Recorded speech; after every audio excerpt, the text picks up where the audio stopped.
한국 관세 300% 내라. 24시간 안에 무릎 꿇지 않으면 한국 경제는 박살이다. 트럼프의 최후 발표가 떨어진 순간 전 세계가 얼어붙었어요. 월스트리트는 승리를 확신했고 CNN은 한국 경제의 붕괴를 예고했죠. 하지만 12시간 후 미국이 발칵 뒤집혔습니다. 공화당 의원들조차 트럼프에게 등을 돌렸고 급기야 트럼프는 전 세계가 지켜보는 앞에서 무릎을 꿇었죠.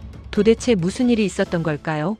여러분, 이야기 시작하기 전에 구독 눌러주시고 댓글에 구독이라고 남겨주세요. 안녕하세요. 저는 소피아 로슨, 실리콘밸리 기자죠. 백악관 로즈가든에 트럼프 대통령이 나타났을 때 그의 손에는 빨간색으로 한국이라고 적힌 차트가 들려 있었습니다. 오늘 역사가 바뀝니다. 그가 마이크를 잡고 외쳤어요. 한국은 지난 50년간 미국을 이용해 부자가 됐습니다. 우리 시장에서 수조 달러를 빨아먹었죠. 이제 그 빚을 갚을 시간입니다. 기자들이 일제히 카메라를 들었어요. 트럼프가 차트를 높이 들어 올렸습니다. 한국에 25% 기본 관세를 부과합니다. 하지만 이건 시작에 불과해요. 반도체는 무려 300%입니다.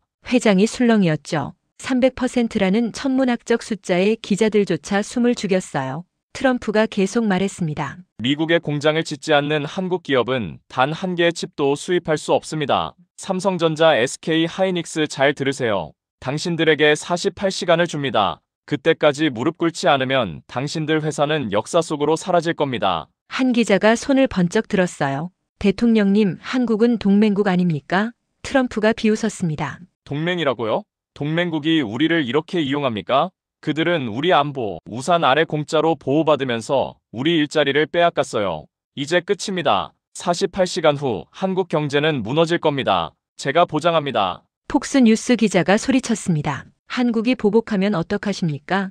트럼프가 크게 웃었죠. 보복이라고요? 그들이 뭘로 보복합니까? 한국 GDP의 40%가 수출이고 그중 절반이 미국입니다. 우리가 문을 닫으면 그들은 끝이에요. 이건 수학입니다. 아주 단순한 수학이죠. 회의실로 돌아온 트럼프는 참모들 앞에서 샴페인 잔을 들었어요. 축하합니다. 신사 여러분, 우리는 방금 한국을 무릎 꿇렸습니다. 그들은 48시간 안에 전화할 겁니다. 제가 10억 달러를 걸어도 좋아요. 상무장관이 박수를 치며 말했습니다. 대통령님, 한국 증시는 내일 아침 개장과 동시에 폭락할 겁니다. 삼성과 SK 주가가 반토막 날 거예요. 국민들이 거리로 쏟아져 나올 겁니다. 국가안보보좌관이 노트북을 펼쳤어요. 대통령님, 제가 직접 계산해봤습니다. 한국이 미국 시장을 잃으면 GDP가 즉시 8% 위축됩니다. 이건 1997년 IMF 외환위기 때보다 훨씬 심각해요. 실업자가 하루아침에 200만 명 넘게 쏟아질 겁니다. 재무장관이 자신있게 덧붙였죠. 한국 정부 외환 보유고가 3억 달러입니다. 하지만 삼성과 SK가 무너지면 자본 유출이 시작될 거예요. 3개월 안에 외환 보유고가 완전히 바닥날 겁니다. 마치 1997년 그때처럼 말입니다. 트럼프가 크게 손을 쳤습니다. 완벽해요. 이보다 더 완벽할 순 없어요. 한국은 선택지가 단 2개뿐입니다. 굴복하거나 파산하거나 둘 중 하나죠. 바로 그때 비서가 급히 문을 열고 들어왔어요. 대통령님, CNN에서 긴급 속보를 내보내고 있습니다. TV를 켰습니다. CNN 앵커가 긴장한 얼굴로 말하고 있었죠. 트럼프 대통령이 방금 한국의 경제전쟁을 선포했습니다. 300% 반도체 관세. 이건 사실상 한국 경제에 대한 사형 선고나 다름없습니다. 채널을 불름버벅으로 돌렸어요. 삼성전자 시가총액 350조 원 중 60%가 반도체 부문입니다. 미국 시장이 완전히 막히면 무려 210조 원이 하루아침에 증발합니다. 이건 한국 GDP의 10%에 해당하는 금액입니다. 폭스뉴스는 훨씬 더 자극적이었습니다. 한국 경제 종말의 카운트다운이 지금 시작됐습니다. 48시간 후 우리는 한국 경제가 실시간으로 무너지는 역사적 순간을 목격하게 될 겁니다. 백악관 참모들이 일제히 환호했어요. 트럼프가 즉시 트루스 소셜을 열었습니다. 한국에게 48시간의 시간을 줬다. 무릎 꿇고 와라. 그렇지 않으면 너희 나라는 역사 속으로 영원히 사라진다. 미국이 반드시 이긴다. 마가 게시물이 올라간 지 10분 만에 좋아요가 100만 개를 돌파했어요. 댓글이 폭발적으로 쏟아졌습니다. 드디어 한국을 제대로 저격한다. 삼성 망하는 거 꼭 보고 싶다. 한국은 3일도 못 버틸 거야. 그날 밤 11시 긴급 경제 토론회가 전 미국 방송사에서 동시에 진행됐습니다. CNBC에 출연한 전직 재무장관이 단호하게 말했어요. 한국은 이미 끝났습니다. 그들의 경제 구조 자체가 수출에 완전히 의존하고 있거든요. 미국이라는 심장이 멈추면 한국이라는 몸 전체가 움직일 수 없어요. 월스트리트 저널 수석 논설위원이 긴급 칼럼을 썼습니다. 한국 앞에 놓인 두 가지 선택. 굴욕적으로 항복할 것인가 아니면 경제적 자살을 선택할 것인가. 그들에게 제3의 길 따위는 존재하지 않는다. 이 칼럼이 올라간 지 단 1시간 만에 조회수 500만을 돌파했죠. 뉴욕타임스는 다음날 아침 신문 일면 톱 기사로 실었어요. 트럼프 한국의 최후 통첩 난리다. 48시간의 카운트다운이 시작됐다. 기사에는 삼성전자 본사 전경 사진과 함께 곧 역사의 뒤길로 사라질 건물이라는 자극적인 캡션이 달렸습니다. 자정이 넘어 월스트리트의 한 유명 헤지펀드 매니저가 동료들에게 긴급 메시지를 보냈어요. 내일 아침 개장 즉시 한국 관련 주식을 전략 매도하세요. 삼성, SK, 현대 전부 다요. 이건 마치 타이타닉과 같습니다. 배가 완전히 가라앉기 전에 탈출해야 해요. 골드만삭스 트레이딩 룸에서는 밤을 새워 긴급 회의가 열렸습니다. 한국 ETF 공매도 포지션을 최대한 극대화하세요. 내일 아침 한국 증시는 100% 서킷 브레이커를 맞을 겁니다. 우리는 바로 그때 엄청난 돈을 벌게 될 거예요. 새벽 2시 백악관 지하 상황실에서 트럼프는 참모들과 함께 샴페인 병을 터뜨렸습니다. 여러분, 이 역사적인 순간을 절대 잊지 마세요. 오늘이 바로 우리가 미국을 다시 위대하게 만든 날입니다. 48시간 후 한국 대통령이 무릎 꿇고 저에게 전화할 겁니다. 하지만 저는 받지 않을 거예요. 그가 울면서 애걸복걸할 때까지 기다릴 겁니다. 참모들이 일제히 박수를 쳤죠. 누군가 큰 소리로 외쳤습니다. 트럼프 대통령님 만세. 하지만 바로 그 시각 태평양 건너 대한민국 서울에서는 전혀 다른 일이 벌어지고 있었습니다. 청와대 지하 비밀 벙커에 대한민국 대통령과 20명의 핵심 참모들이 조용히 모여 있었어요. 대통령이 차분하게 입을 열었습니다. 트럼프가 우리에게 48시간을 줬군요. 좋습니다. 우리도 그에게 정확히 48시간을 주도록 하죠. 그가 자기 스스로 얼마나 깊은 무덤을 팠는지 깨닫는데 필요한 시간 말입니다. 산업통상자원부 장관이 조심스럽게 물었어요. 그럼 언제 우리 카드를 꺼낼까요? 대통령이 잔잔한 미소를 지으며 대답했습니다. 전혀 서두를 필요가 없습니다. 적이 스스로 무너지도록 그냥 놔두는 겁니다. 우리는 단지 침묵하면 됩니다. 바로 그 침묵이 그들을 완전히 미치게 만들 테니까요. 트럼프의 48시간 최후 통첩이 떨어진 지 24시간이 지났습니다. 전 세계가 한국 정부의 반응을 기다렸어요. CNN, BBC, 로이터 모든 언론이 청와대 앞에 카메라를 설치했죠. 하지만 한국은 완벽하게 침묵했습니다. 청와대 대변인실은 단 한 줄의 논평도 내지 않았어요. 산업통상자원부 장관은 일정을 전부 취소했고 기획재정부는 기자들의 전화를 받지 않았습니다. 외교부 장관도 미국 대사의 면담 요청을 정중히 거절했죠. 백악관은 이 침묵을 자신들이 원하는 대로 해석했습니다. 트럼프가 참모들에게 말했어요. 봐요. 내가 뭐라고 했습니까? 그들이 완전히 얼어붙었어요. 말 그대로 공포에 질린 겁니다. 상무장관이 웃으며 동조했죠.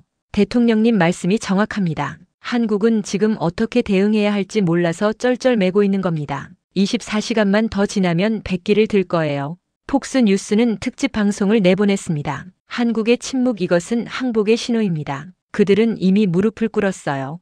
이제 공식 발표만 남았습니다. 하지만 36시간이 지났을 때 이상한 일들이 포착되기 시작했어요. CIA 아시아 담당 부국장이 위성 사진을 분석하다가 이상한 점을 발견했습니다. 평택 삼성전자 반도체 공장의 야간 전력 사용량이 평소보다 40% 증가했어요. 이건 뭔가 대규모 작업을 하고 있다는 뜻입니다. 생산을 멈춘 게 아니라 오히려 풀가동하고 있어요. 미국 방부 정보분석관이 추가 보고를 올렸죠. 경기도 이천 SK 하이닉스 본사 주차장에 새벽 3시에도 차량 87대가 주차되어 있었습니다. 주말인데도 본관 7층 전체에 불이 켜져 있었어요. 뭔가 긴급 회의가 계속되고 있는 것 같습니다. 백악관은 이 보고를 무시했습니다. 국가안보자관이 말했어요. 그들이 대책 회의를 하는 거겠죠. 어떻게 항복각서를 쓸지 고민하고 있는 겁니다. 그런데 더 이상한 일이 벌어졌어요. 서울 증시가 개장했는데 삼성전자 주가가 떨어지지 않았습니다.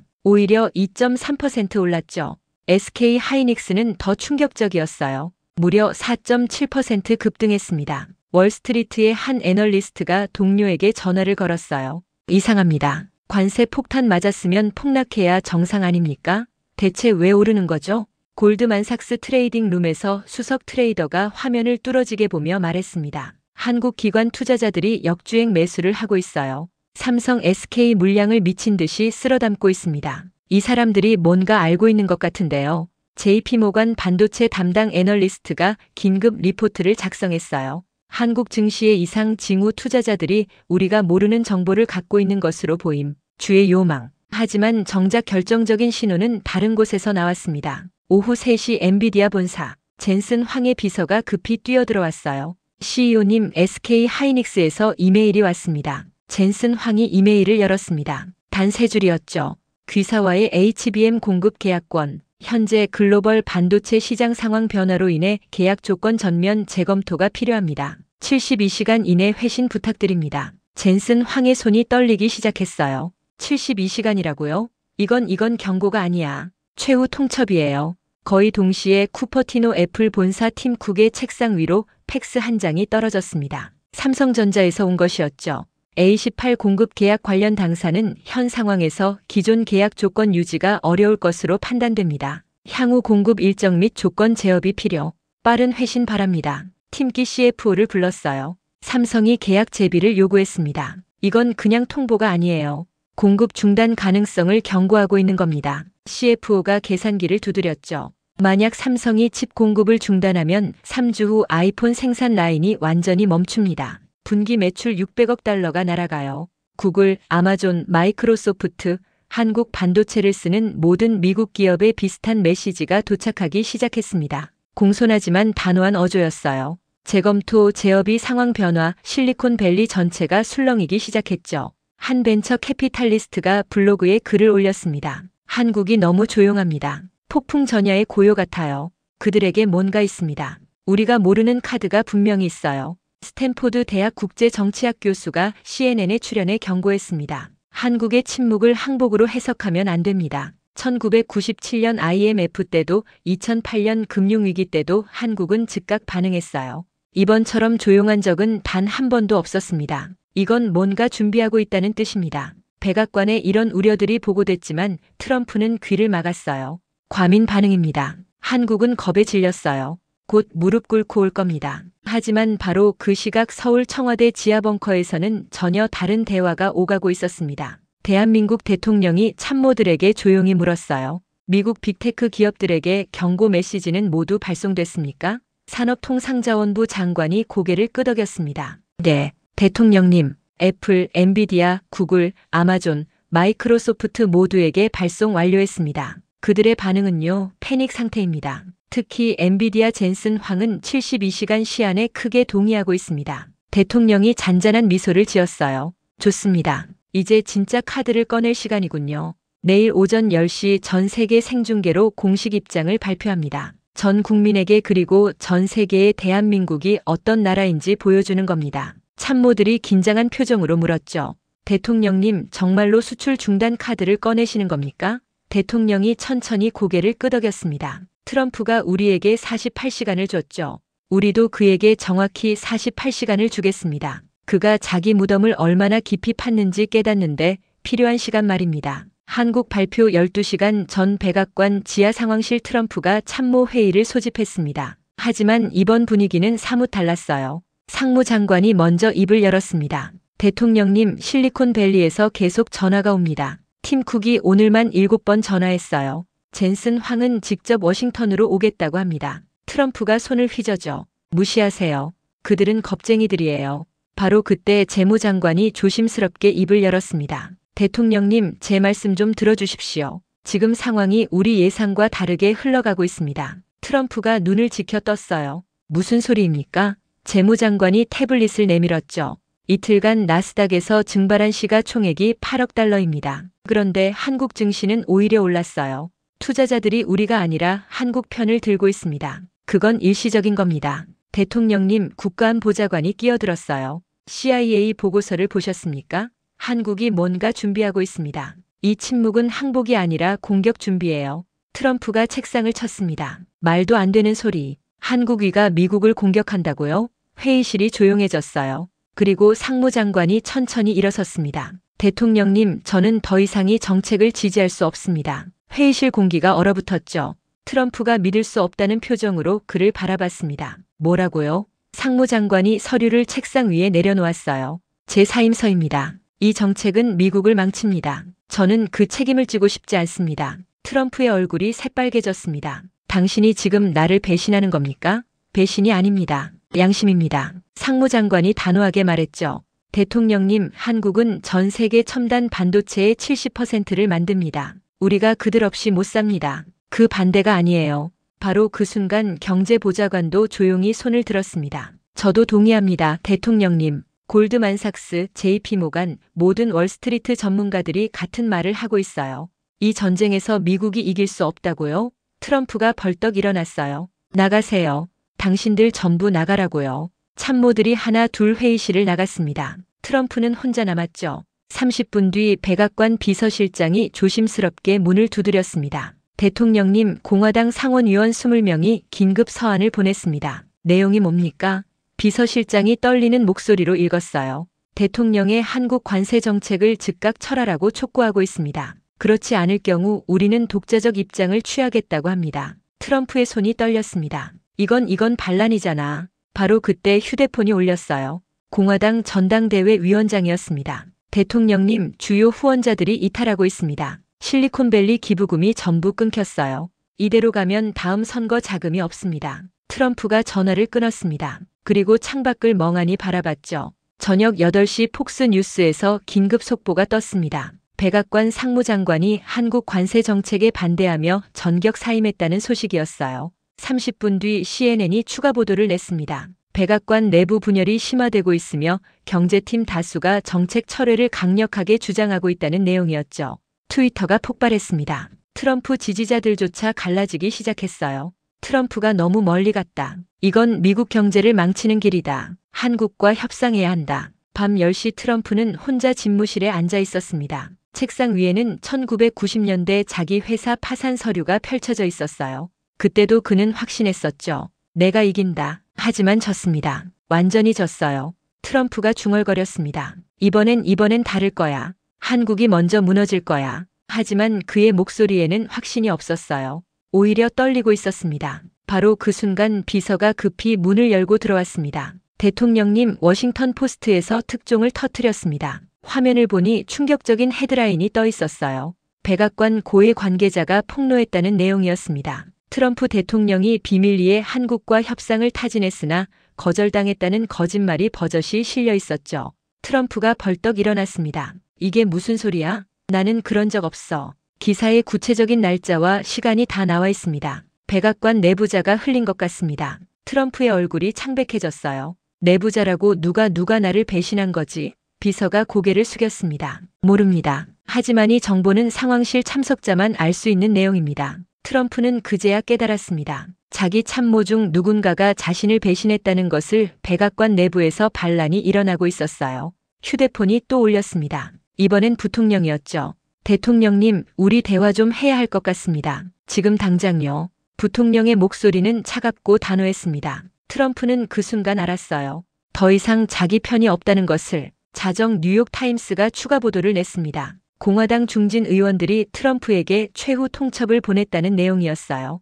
24시간 내에 정책을 철회하지 않으면 탄핵 추진까지 검토하겠다는 강경한 입장이었죠. 트럼프는 소파에 주저앉았습니다. 사방이 적이었어요. 참모도 의회도 언론도 심지어 자기 당도 등을 돌렸습니다. 그리고 바로 그 순간 서울에서 속보가 떴습니다. 대한민국 정부가 6시간 후에 중대 발표를 한다고 예고했어요. 전 세계에 생중계된다는 내용이었죠. 트럼프의 손이 떨리기 시작했어요. 한국이 드디어 침묵을 깨고 본격적인 반격 카드를 꺼내려는 순간이었습니다. 그런데 정작 자신은 이미 완전히 고립된 상태였죠. 백악관 안에 적들만 남았고 믿을 사람은 아무도 없었습니다. 바로 그때 비서가 문을 박차고 들어오며 소리쳤습니다. 대통령님, 한국 대통령이 직접 나옵니다. 지금 생중계 시작됐어요. 서울시각 오전 10시 청와대 춘추관 전 세계 300개 언론사 카메라가 일제히 한 곳을 향했습니다. CNN, BBC, 로이터, 블룸버그, 알자지라까지 모두 생중계를 시작했어요. 대한민국 대통령이 단상에 올랐습니다. 백악관 상황실에서 트럼프와 남은 참모들이 숨을 죽이고 화면을 바라봤어요. 트럼프의 손이 떨리고 있었습니다. 대통령이 차분하지만 단호한 목소리로 말하기 시작했습니다. 존경하는 국민 여러분 그리고 전 세계 시청자 여러분, 저는 오늘 대한민국 정부의 공식 입장을 밝히고자 합니다. 미국 정부는 우리에게 48시간의 시간을 줬습니다. 무릎을 꿇거나 경제가 무너지거나 둘 중 하나를 선택하라고 했죠. 하지만 대한민국은 제3의 길을 선택합니다. 백악관 상황실이 조용해졌어요. 우리는 무릎 꿇지 않습니다. 우리 경제도 무너지지 않습니다. 대신 우리는 세계에 묻고자 합니다. 과연 누가 누구 없이 못 사는 걸까요?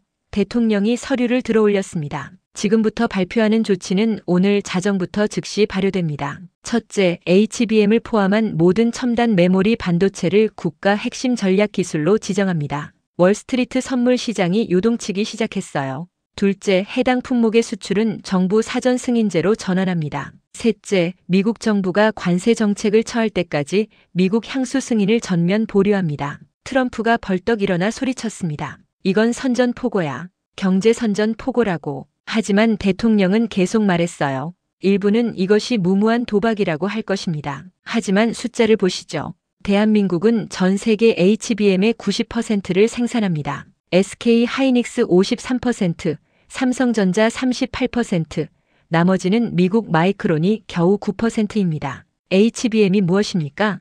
인공지능의 심장입니다. 감사합니다.